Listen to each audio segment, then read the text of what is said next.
کە خەڵک هەمووی لە ساحەی مەحشەردا بۆ نمونە موسڵمانان بێ غەیرە موسڵمان بە حاڵەتی باسی موسڵمانانەکەین ئێمەیە لێرە هەر کەسێ ئەگەڕێ بۆ لای ئەو کەسەی کە کار و کردداری بۆ کردووە کار و کردار وازی لێ بێنە کاک جەبار وازی لێ بێنە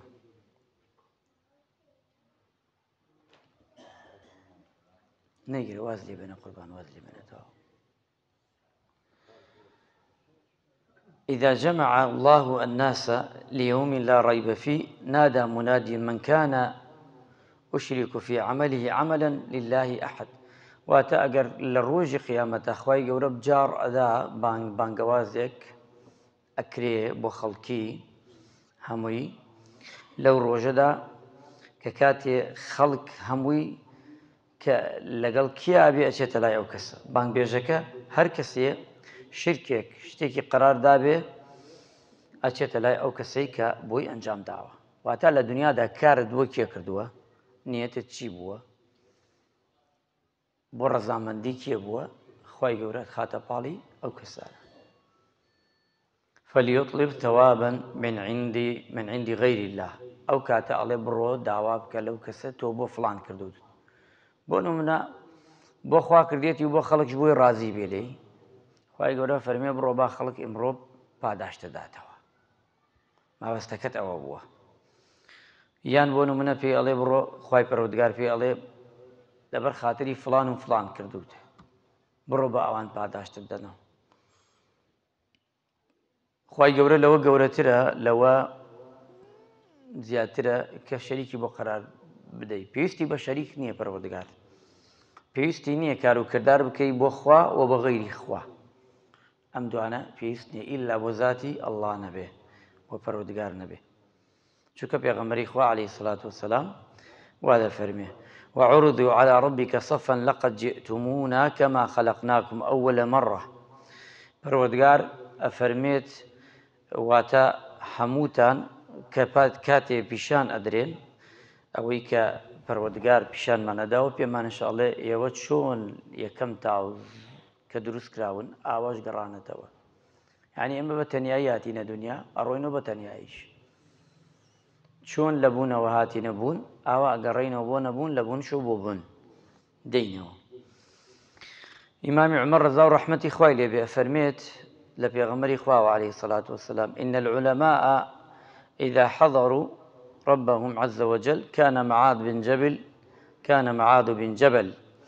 بين أيديهم واتێ کاتێ علەمایان بڵین کە لە ڕۆژی قیامەتە ئامادە ئەبن ئیمامی مەعاذی کوڕی جەبەل ئەکەوێتە پێشیان چکە ئەو یەکێ لە ئیمامە گەورەکانە ئەفقەهوم واتە یەکێکە لە دین زۆر شارەزایە لە ناو سەحابەدا لەم حەدیسە هاتووە ئەکەوێتە پێشیان ئەوان ئەکەونە دوای یعنی هەر کەسێ تاقمی خۆی هەر کەسێ ئەو کەسەی کە لە دنیادا پەرستوێتی ئەو کەسەیە لەگەڵایەتی احشروا الذين ظلموا وأزواجهم وما كانوا يعبدون پێغەمبەری خوا صلى الله عليه وسلم لە دوای ئەو حەدیسە خوای پەروەردگار ئەفەرمێ واتە حەشری ئەو کەسانە بکەن کە ستەم و زوڵمیان کردە خۆیان و خێزانیان بڵین و ئافرەتەکان ما كانوا يعبدون ئەوانەی کە عیبادەتیان کردووە بە خوای پەروەردگار غەیری خوای پەروەردگار مثلهم يحيى وأصحاب الربا وأصحاب الزنا ئەمانە هەمووی ئیماندارن پێغەمبەری خوا فەرمی عەلەیهی سەڵات وەسەلام خوای پەروەردگار هەر کەسێک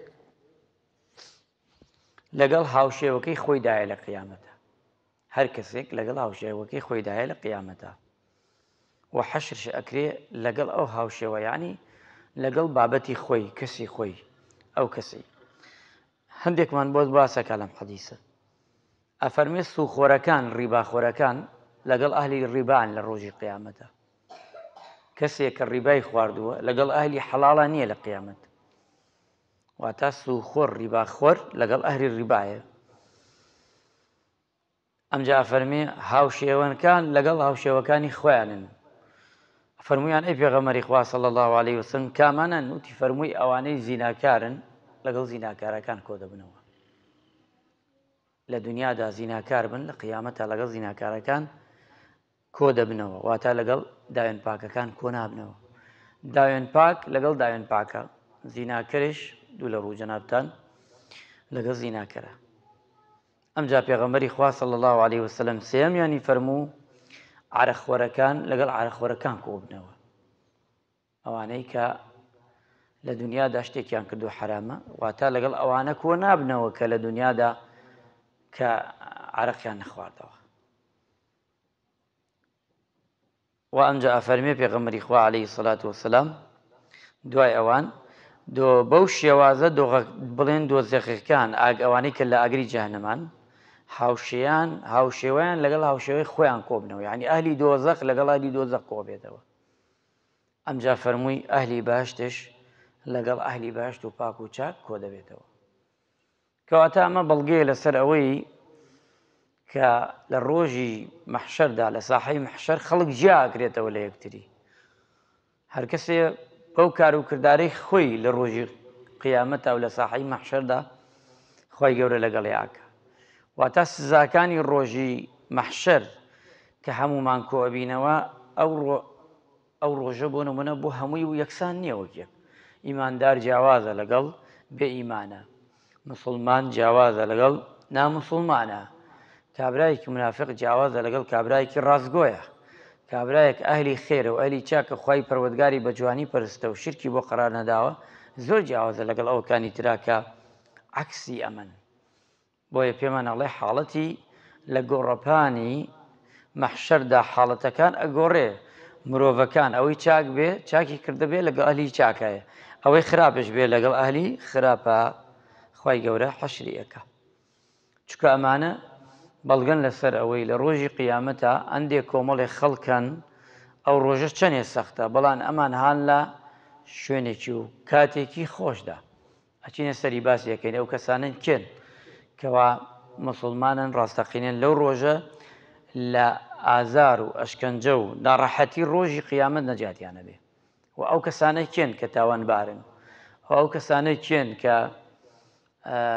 لە خواترسن پارێزراون، و ئەو کەسانش کێن لە ڕۆژی قیامەتە لەو ساحەدا خەڵاتەکرێن، خوای گەورە خەڵاتیان پێدە. ئەمانە هەرێکی بابەتی خۆی هەیە، چونکە ئینسان بزانێت لە دنیادا خەریکی چییە لەگەڵەوەیە، چکە ئەبێ بینی خۆی و خوا زۆر ساف کاتەوە، بینی خۆت و خوا زۆر گرنگە،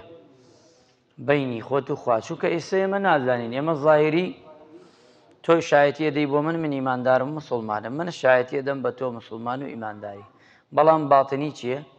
خوا خۆی ئەزانێ. بینی خۆت و خوا چییە؟ خوا خۆی ئەزانێ، خۆت ئەزانی. چونکە ئێمە ناتوانین بزانین کە تۆ چیت هەیە و لە ژێرەوە چی نییە، ئیلا جەلە جەلالوهو خوای پەروەردگار خۆی ئەزانێ. ئەو کاتە ئەگەر لە دنیاشدا هەرچیت بێ بیشاریتەوە لە قیامەت ئەکید لێ بێ خوای گەورە پێت دەرەکا و لێت دەرەکا و پیشانی خەڵکیەدا ڕاستیەکان ئەخاتە بەرچاوی هەموو خەڵکی. خوای گەورە ڕەحمان پێ بکە، عاقبەت خێرمان بکە، لەشمان ساغ بکە. یا ڕەبی خوای لێ تەپاڕێنەوە لە گوناحەکانمان خۆشبی.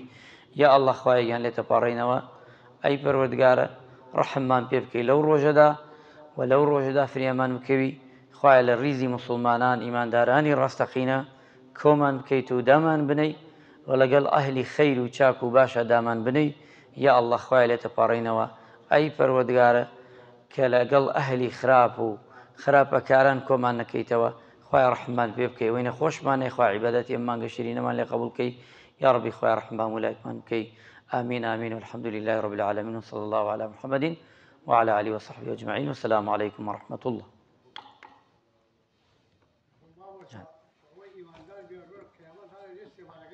بله.